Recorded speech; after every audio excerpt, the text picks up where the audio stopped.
Inilah kisah Abu Bakar As-Siddiq dari masuk Islam hingga wafatnya. Sebelum kita membahas kisah Khalifah Abu Bakar dan bagaimana beliau masuk Islam, maka alangkah baik kita mengetahui terlebih dahulu nama beliau yang asli karena mungkin sebagian di antara umat Islam belum banyak yang mengetahui nama asli beliau.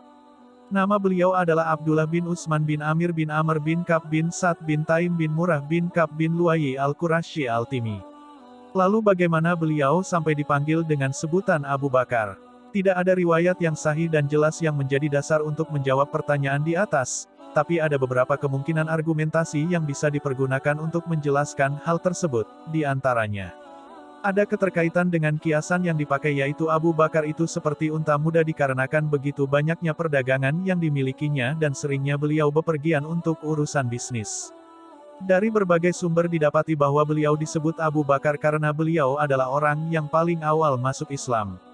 Ada argumentasi lain yang mengatakan bahwa karena beliau adalah anak pertama dari kedua orang tuanya. Selain dipanggil dengan panggilan Abu Bakar, beliau juga memiliki gelar yang lain di antaranya, Al-Atiq, Al-Siddiq, Al-Sahib, Al-Atka, dan Al-Awah. Kisah Abu Bakar masuk Islam. Lalu bagaimana proses beliau masuk Islam? Menurut Ibnu Ishaq, Abu Bakar bertemu dengan Rasulullah SAW dan bertanya, "Kebenaran apa yang engkau katakan kepada kaum Quraisy wahai Muhammad, dengan menyuruh kami meninggalkan Tuhan kami, menganggap kami bodoh dan mengkafirkan nenek moyang kami?" Lalu Rasulullah SAW menjawab, "Iya, sesungguhnya aku adalah Rasul utusan Allah dan Nabi-Nya, aku diutus untuk menyampaikan risalahnya dan mengajakmu menuju kebenaran dari Allah. Demi Allah, ini adalah kebenaran yang sejati. Aku mengajakmu wahai Abu Bakar untuk beriman kepada Allah Subhanahu wa Ta'ala yang Maha Esa, yang tiada sekutu baginya dan tidak menyembah kecuali hanya kepadanya dan istiqomah dalam ketaatan kepadanya." Lalu Rasulullah SAW membacakan ayat kepada Abu Bakar dan Abu Bakar tidak mengingkarinya, maka Abu Bakar masuk Islam dan menolak berhala dan membuang sekutu-sekutu bagi Allah Subhanahu wa Ta'ala dan mempercayai kebenaran Islam dan Abu Bakar sebagai mukmin mushadiq orang yang beriman yang membenarkan kebenaran Islam. Kisah Abu Bakar dan Umar. Ketika masa kekhalifahan Abu Bakar, terjadi perang besar yang disebut Perang Yamamah. Ketika perang telah selesai, maka banyak sahabat penghafal Al-Quran dalam pertempuran tersebut sehingga membuat gundah hati Umar. Dalam benak Umar, kalau setiap perang terjadi dan banyak sahabat penghafal Al-Quran yang meninggal, bagaimana dengan Al-Quran itu sendiri?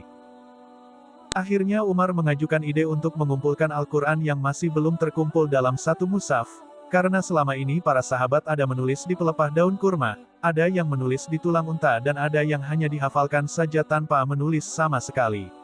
Awalnya Abu Bakar menolak karena hal itu tidak pernah dilakukan oleh Rasulullah SAW. Sehingga sampai berulang kali Umar mengajukan ide tersebut dan meyakinkan Abu Bakar kalau apa yang dilakukan ini untuk kebaikan umat Islam dan tidak melanggar tatanan agama Islam. Sehingga suatu hari, Allah Subhanahu wa Ta'ala memberikan hidayah kepada Abu Bakar dan menyetujui ide dari Umar untuk mengumpulkan Al-Quran. Maka, Abu Bakar membentuk tim untuk mengumpulkan Al-Quran yang diketuai oleh Zaid bin Sabit. Setelah itu, tim tersebut melakukan tugas dengan mengumpulkan Al-Quran yang masih berserakan dari para sahabat dan setelah semua terkumpul kemudian tim mengumpulkan Al-Quran dalam satu mushaf. Setelah menjadi satu mushaf, maka tim melakukan tasih dengan melakukan komparasi dengan hafalan para sahabat senior penghafal seperti Abdullah bin Abbas, Abdullah bin Mas'ud dan lain-lain. Setelah tim ini merasa yakin, baru kemudian Al-Quran yang terkumpul dalam satu mushaf diserahkan kepada Abu Bakar dan disimpan di rumah beliau sampai beliau meninggal dan setelah itu, Al-Quran disimpan di rumah Umar sebagai khalifah kedua. Kisah Abu Bakar menemani Nabi Muhammad SAW hijrah. Setelah beriman kepada Allah Subhanahu wa Ta'ala dan Rasul-Nya, Abu Bakar terus menemani Rasulullah SAW dalam segala situasi dan kondisi perjuangan dakwah beliau. Dan Abu Bakar tetap setia mendampingi Rasulullah SAW dalam menghadapi intimidasi baik secara fisik maupun psikis, sampai pada puncaknya orang kafir Quraisy merencanakan pembunuhan terhadap Rasulullah SAW.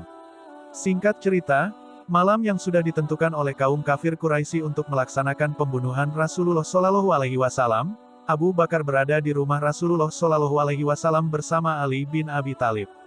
Pada malam itu, kediaman Rasulullah SAW dikepung oleh pemuda pilihan dari kaum kafir Quraisy, lantas Rasulullah mendapat perintah dari Allah Subhanahu wa Ta'ala untuk berhijrah ke Madinah yang pada waktu masih bernama Yasrib. Tapi sebelum beliau berangkat, beliau membaca surat Yasin ayat 9 sehingga para eksekutor pembunuh Rasulullah SAW tidak melihat Rasulullah keluar dari rumah. Begitu para eksekutor menyadari kalau Rasulullah SAW sudah pergi, mereka ke rumah Rasulullah tapi hanya menemukan Ali yang sedang tidur di tempat tidur Rasulullah SAW. Kemudian mereka semua mengejar sampai ke Gua Sur di tempat Rasulullah SAW bersembunyi bersama Abu Bakar sebelum melanjutkan hijrah ke Madinah. Ketika para eksekutor sampai di depan Gua Sur, Abu Bakar merasa khawatir dengan keselamatan Rasulullah SAW. Untuk menenangkan Abu Bakar, Allah Subhanahu wa Ta'ala menurunkan wahyu yaitu surat Al-Taubah ayat 40 yang potongan ayatnya berbunyi, La tahzan inna Allah ma'ana. Kemudian para eksekutor memeriksa gua dan mendapati jaring laba-laba masih utuh dan tidak rusak sehingga mereka berkesimpulan tidak mungkin ada orang yang masuk ke gua ini karena kalau ada yang masuk ke gua ini pasti jaring laba-laba itu pasti rusak. Dalam kondisi seperti itu, para eksekutor kembali ke Makkah tanpa hasil apapun. Pada keesokan harinya, Nabi bersama Abu Bakar meneruskan perjalanan ke Madinah.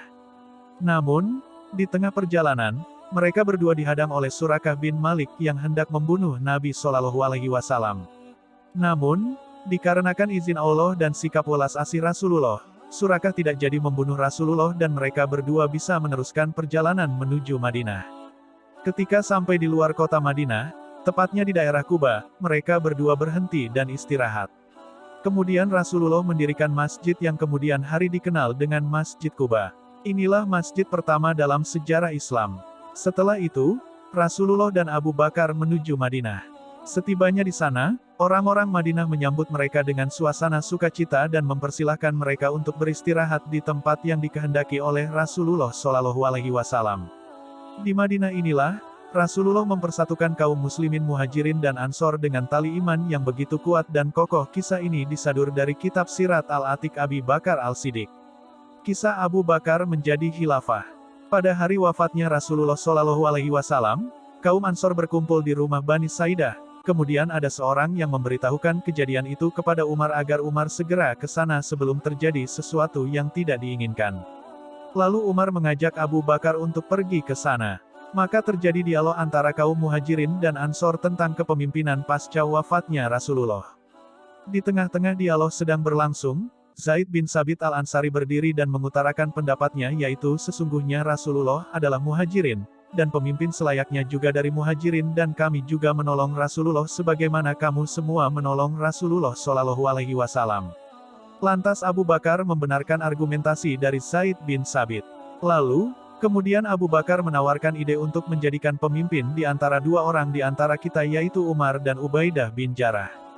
Seketika itu, Umar berkata, saya tidak suka saran Abu Bakar atau yang lain, saya lebih suka yang memimpin kita adalah Abu Bakar, maka aku berkata kepada Abu Bakar, bukalah tanganmu, maka Abu Bakar membuka tangannya, maka aku membaiatnya dan setelah kamu muhajirin dan ansor juga ikut membaiatnya menjadi khalifah pertama umat Islam.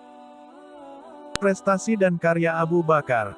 Memerangi orang yang murtad dengan mengaku menjadi nabi yang dipimpin oleh Musailamah Al-Kadzab. Penaklukan Irak dan Syam. Pengumpulan Al-Quran atas saran Umar dengan dibentuknya tim yang dikomandani oleh Zaid bin Sabit. Wafatnya Abu Bakar. Setelah menjadi khalifah hampir 3 tahun, Abu Bakar jatuh sakit selama 15 hari sehingga tidak bisa mengimami salat dan menyuruh Umar untuk menjadi imam salat. Ketika beliau merasa bahwa kematian beliau sudah dekat, beliau memanggil beberapa sahabat untuk mendiskusikan tentang urusan kepemimpinan setelah beliau meninggal. Maka beliau memanggil Abdurrahman bin Auf dan meminta pendapat tentang Umar, begitu juga beliau meminta pendapat tentang Umar kepada Utsman bin Affan, dan sahabat lainnya termasuk Ali dan Talhah. Setelah meminta pendapat dari berbagai pihak, akhirnya Abu Bakar mewasiatkan kepada umat Islam bahwa yang menjadi khalifah setelah beliau wafat adalah Umar bin Al-Khattab dan kaum muslimin menyetujuinya.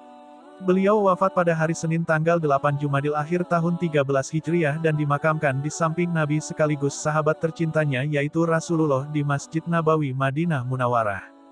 Hikmah dari kisah Abu Bakar As-Siddiq. Dari kisah Abu Bakar di atas, kita dapat mengambil ibrah di antaranya. Keimanan adalah hidayah dari Allah Subhanahu wa Ta'ala, maka kita harus terus berdoa kepada Allah agar tetap dalam hidayah dan taufik-Nya. Persahabatan adalah perjuangan dan pengorbanan, dan ukuran dari sebuah persahabatan adalah keberanian untuk berjuang dan berkorban untuk persahabatan di atas jalan kebenaran dari semua sisi kehidupan. Persahabatan sejati didasari oleh hati nurani dan rasa sejati tanpa melihat materi dan prestasi, apalagi tendensi dan ambisi. Dalam menyelesaikan masalah apapun, sebaiknya kita meminta saran dan pertimbangan dari berbagai pihak yang berkompeten untuk itu dan berdiskusi untuk solusi yang terbaik.